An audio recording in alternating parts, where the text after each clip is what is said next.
Tonight on Grady Newsource in Jackson County, how the pandemic has affected people who are in long-term addiction recovery. The way we feel here is connection is the opposite of addiction.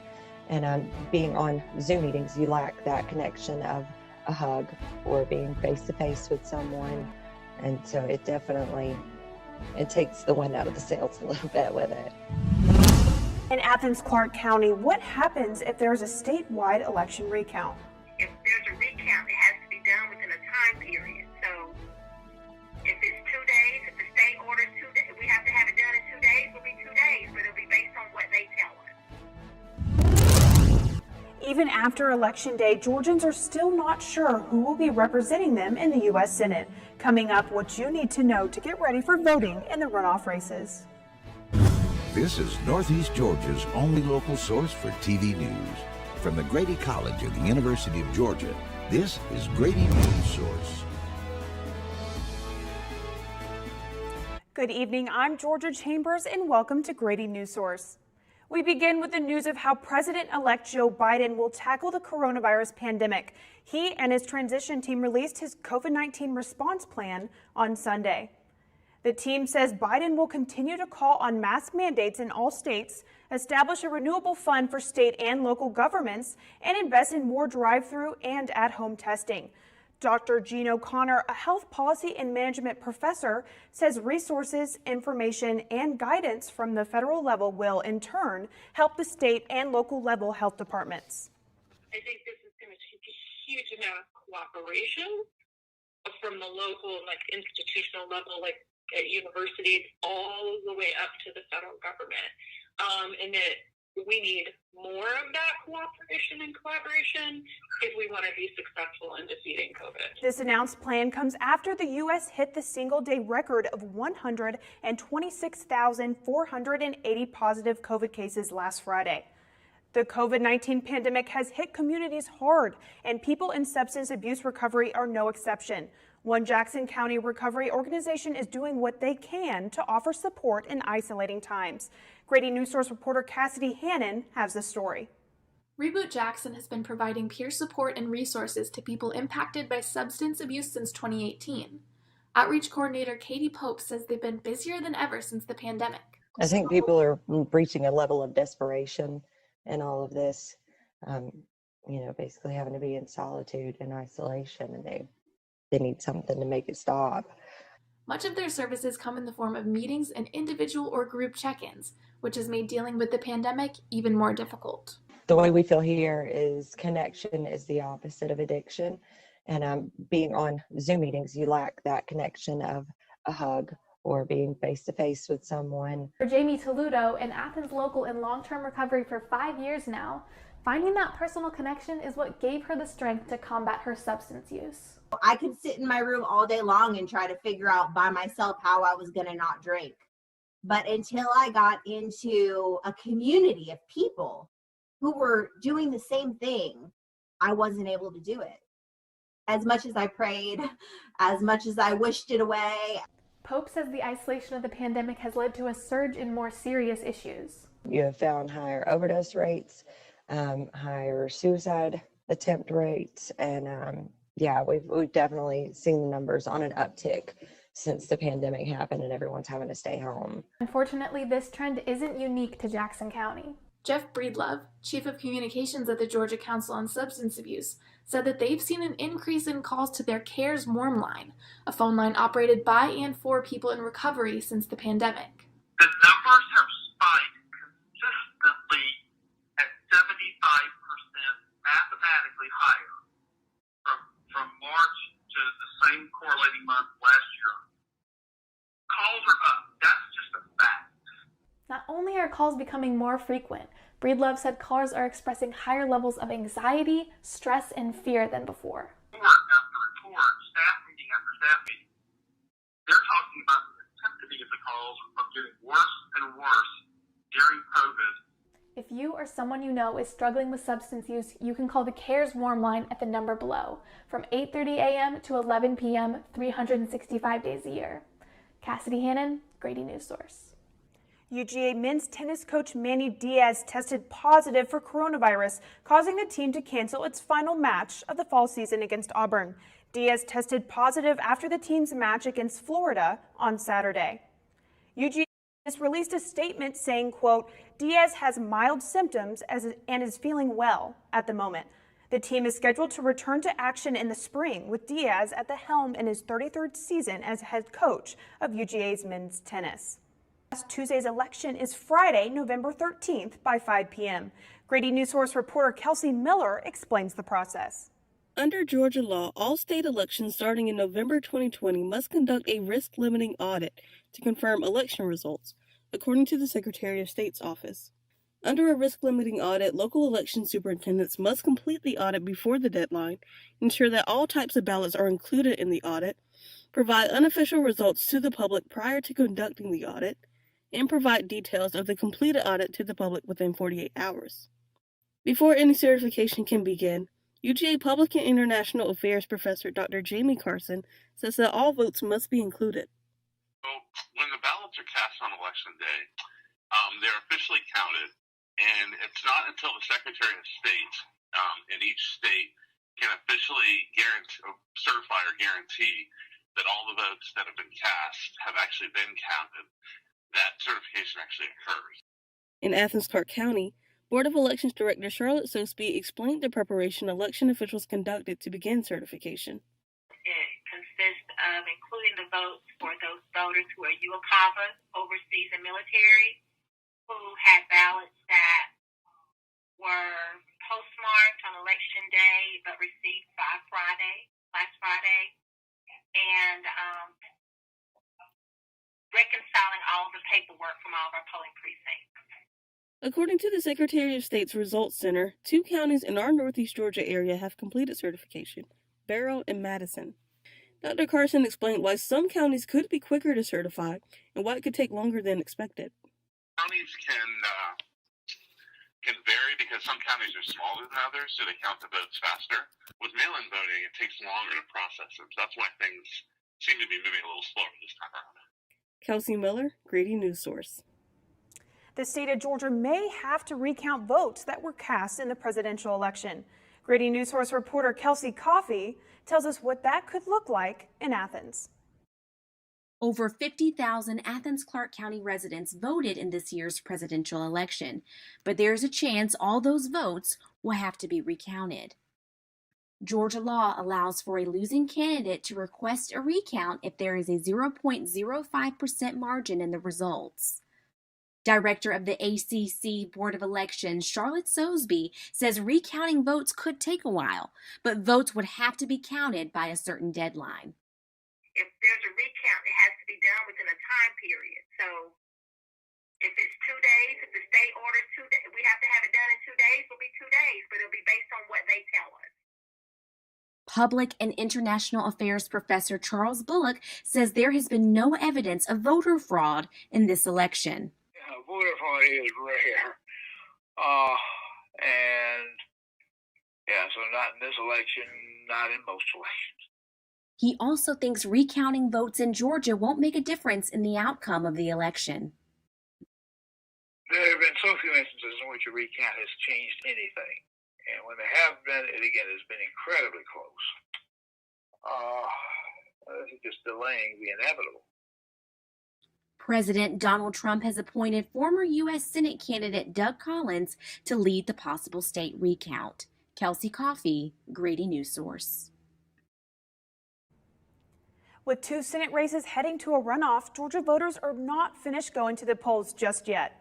Grady Newsource reporter Jillian Tracy has more on how you can prepare to vote in these races. Even after Election Day, Georgians still don't know who will be representing them in the U.S. Senate.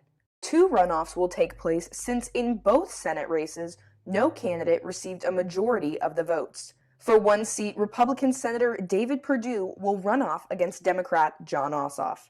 And for the other, Republican Senator Kelly Loeffler will face Democrat challenger Raphael Warnock. The election date for these runoff races is set for January 5th, 2021. But voters in Georgia can take action before the start of the new year. First, you'll need to make sure that you're registered to vote in Georgia. You can do this by going to www.mvp.sos.ga.gov to check your voter registration status. You need to be registered to vote by December 7th in order to cast a ballot in these runoff races. In-person early voting for the runoffs will begin on December 14th. Absentee ballots for the election will begin going out on November 18th, but you should request your mail-in ballot as soon as possible by contacting your local Board of Elections office. For Grady Newsource, I'm Jillian Tracy. A three-way special race for commissioner has finally been decided in Oconee County. Republican Omri Hardin will take over the empty seat of Post 3. He won the seat with more than 52% of the vote. Republican Aaron Nowak received 21.4%, and Democrat Jacob Duliez accounted for 26.29% of the vote. Hardin will take over the unexpected seat left open by Bubber Wilkes, who passed away in March. His term will last until the end of 2022. Coming up, an update on a shooting in Oconee that happened last Thursday, and 2 Oconee County schools are designated as Blue Ribbon Lighthouse schools. There's a lot of fear in coming back to school. I'm a 40-year-old man that walked in there to get his high school diploma. It was very hard for me, but one of the teachers was Miss Araceli. She gave me direction. Every single time I had a question, she'll put down whatever she's doing and she'll sit there with you until you get it. 50% of getting your high school diploma is walking through those doors. The other 50% is doing the work. Find free adult education classes near you at finishyourdiploma.org. Is your family in need of more quality time together? Hello, I'm Dr. Spruce. Nature is best enjoyed together. So bring the whole family to discover all the bonding and stress-reducing benefits parks and forests have to offer. Visit discovertheforest.org and trade in phone time for family time. Birds, squirrels, chipmunks, grass, worms, bugs, trees, rocks, and other objects in nature cannot talk. If you'd like to have a conversation while visiting nature, you will need to bring humans along. We strongly recommend starting with your family.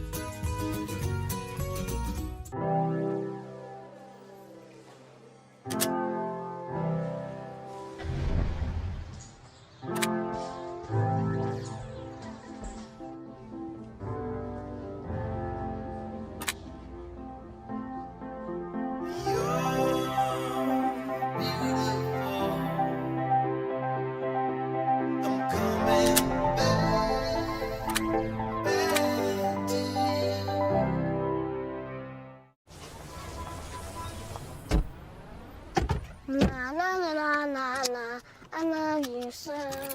I love you, I love you. La la la la, la la la la la la la. We're here. Yay! It's a short drive from your neighborhood to your naturehood. To find a neighborhood park or green space near you, visit discovertheforest.org. Today, the City of Watkinsville Police Department provided an update on their investigation into a shooting that took place last Thursday.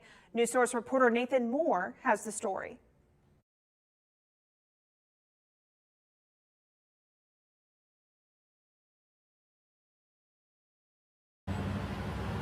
I've lived in Watkinsville for 24 years, and nothing like that has ever happened.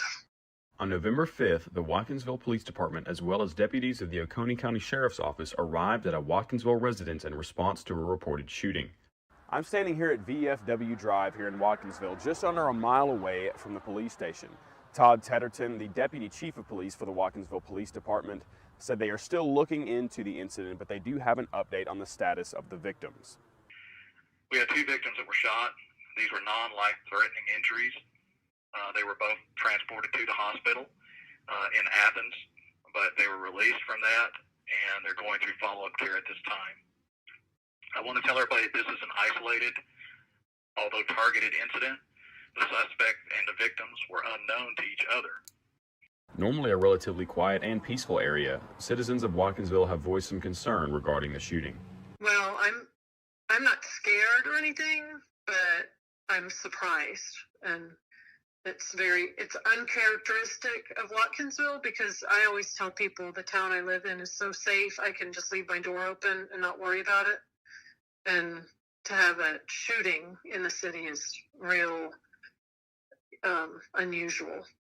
According to the official report from the WPD, the investigation is still ongoing, but a full detailed description of the incident and the findings of the investigation will be made available to the public upon the investigation's conclusion. In Watkinsville for Grady Newsource, I'm Nathan Moore. Two Oconee County elementary schools, High Shoals and Malcolm Bridge, were both redesignated as Blue Ribbon Lighthouse schools after carrying that designation for the last 5 years. The Blue Ribbon Lighthouse program is a prestigious designation in which schools commit to sharing expertise and good practices with other schools on a local, state, and national level. Only 250 schools have been recognized with the achievement since 2012. 4 of those have been schools in Oconee County. High Shoals and Malcolm Bridge have been awarded the honor twice, while Rocky Branch Elementary and North Oconee High have been awarded the honor once. The criteria a school must satisfy to earn the designation is broken down into 9 different categories. Among them, some focus on student focus and support, school organization and culture, challenging standards and curriculum, active teaching, and learning. High schools in Malcolm Bridge Elementary will carry their Lighthouse School designation for the next 5 years until 2025. From there, they will be eligible for another redesignation.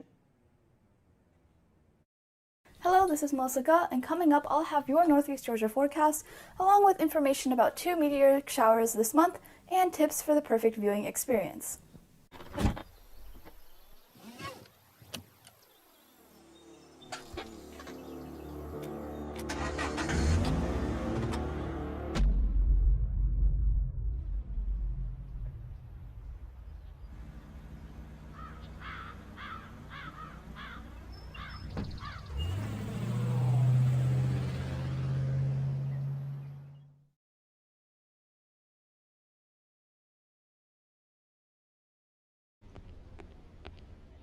Can I tell you a cat joke?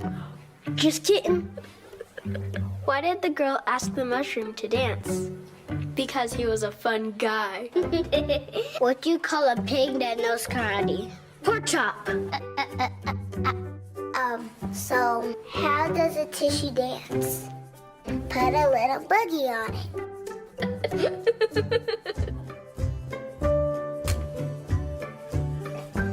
Hamilton was adopted from a rescue in 2008. He really likes to be around people. And as soon as I start to make my breakfast, Hamilton is right there. I get out my mat and I'm doing a downward dog and he's underneath.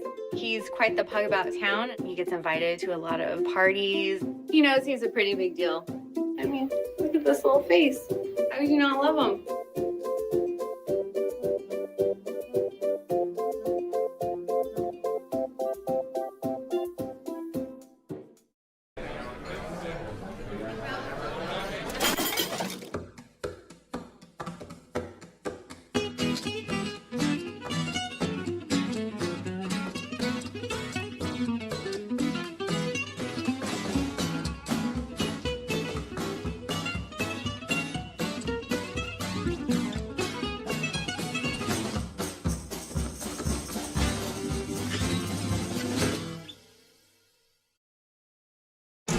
And now, the weather.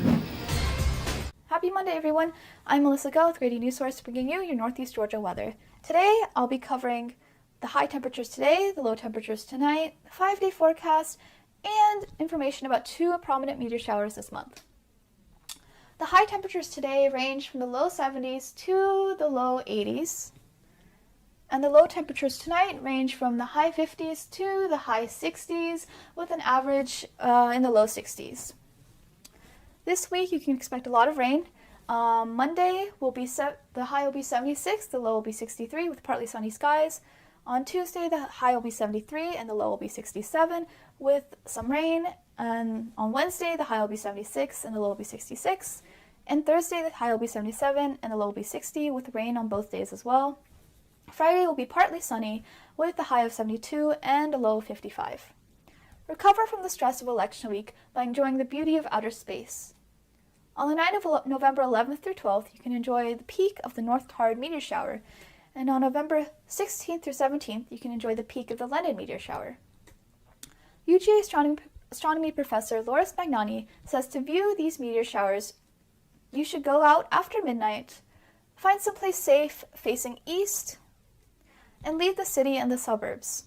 For those living in Athens, he says you should go east towards Elberton, where it gets dark pretty fast. This was your Northeast Georgia weather. I'm Melissa Guh for Grady Newsource. Coming up in your Grady Newsource Sports, we'll recap the Georgia-Florida game and hear Coach Kirby Smart's thoughts about the Dogs' performance on Saturday. Okay, so we drowned the fire, stirred it, drowned it again, and now just feel if it's cold. Yeah. Cool.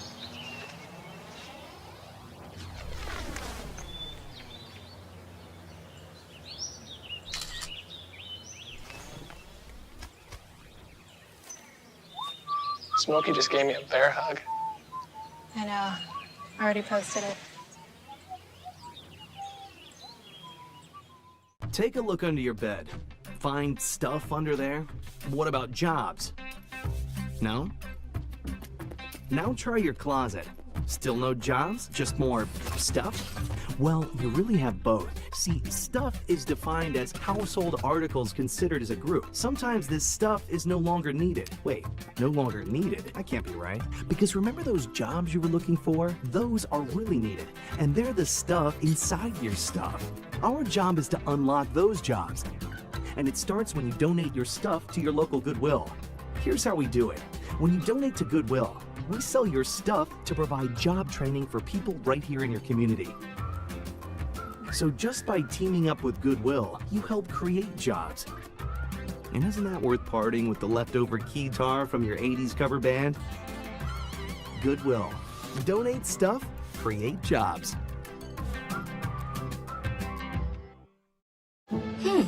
Maybe you can make retirement happen.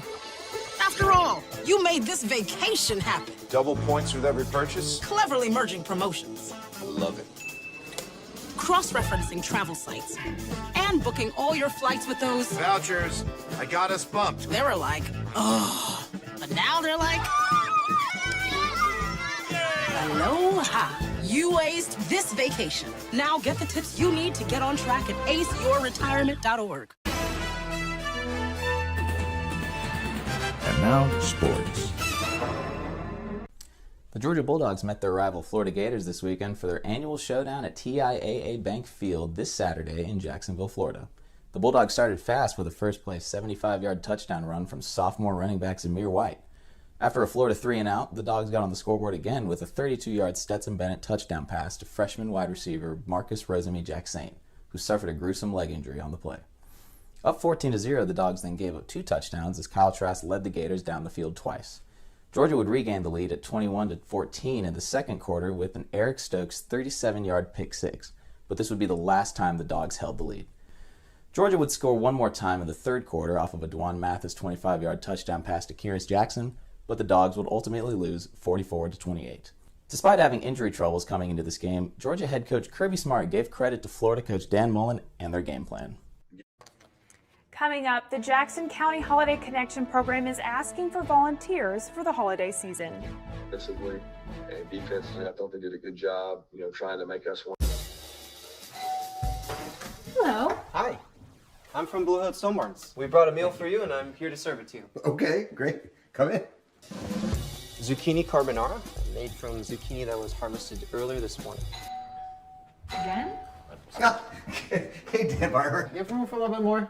Come on in. Brochettes, the sausage.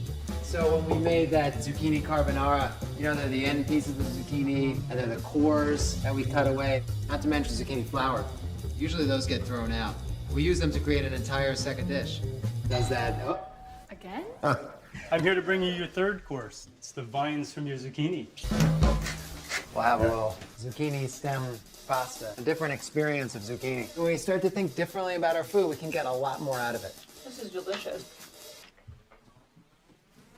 What do you think we can make out of this? 40% of food in America is never eaten. Cook it, store it, share it. Visit SaveTheFood.com. 1 in 6 seniors faces the threat of hunger, and millions more live in isolation. America, let's do lunch. Drop off a hot meal and say a quick hello. Volunteer for Meals on Wheels by donating your lunch break at americaletsdolunch.org. Laughing too hard at one of your colleagues' jokes at the office party? He's not even funny. Warning sign. Those drinks are probably going to your head. Probably okay isn't okay when it comes to drinking and driving. They call me Maxie, but I prefer tripod. I was your above-average four-legged homie, and then wham, bam, minivan. Some people pity me. Now that's lame. I still run, fetch, and swim. And the ladies love me. I'm the ultimate wingman. Just don't ask me to high five.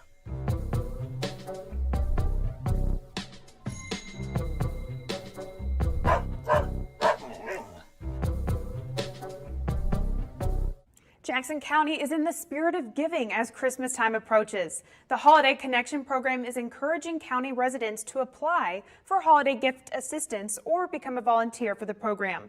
Grady Newsource reporter Cheyenne Jones has the story. The Jackson County Holiday Connection program is looking for low-income families with children 14 years of age or younger to sign up to receive gifts for their children this holiday. If approved, the family will be matched to a sponsor and make wish lists for the type of gifts needed and where to pick them up. Sponsors for the program have complete control over what or how much they decide to donate with no dollar amount limit.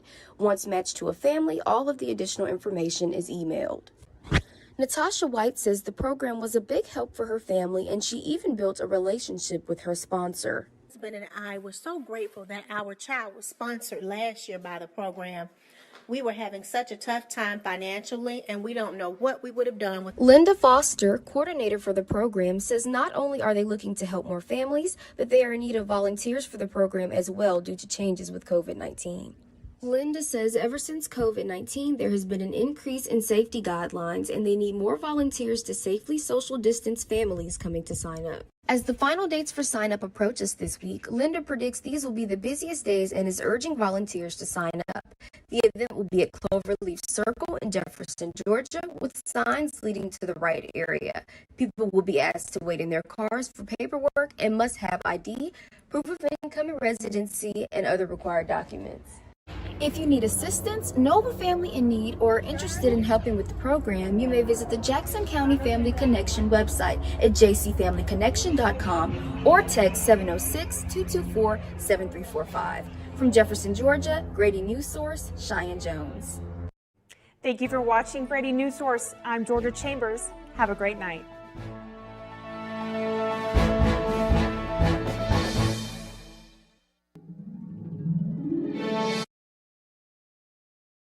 Hi, I'm Peter. There's nothing I love more than sharing vegetables with my friends.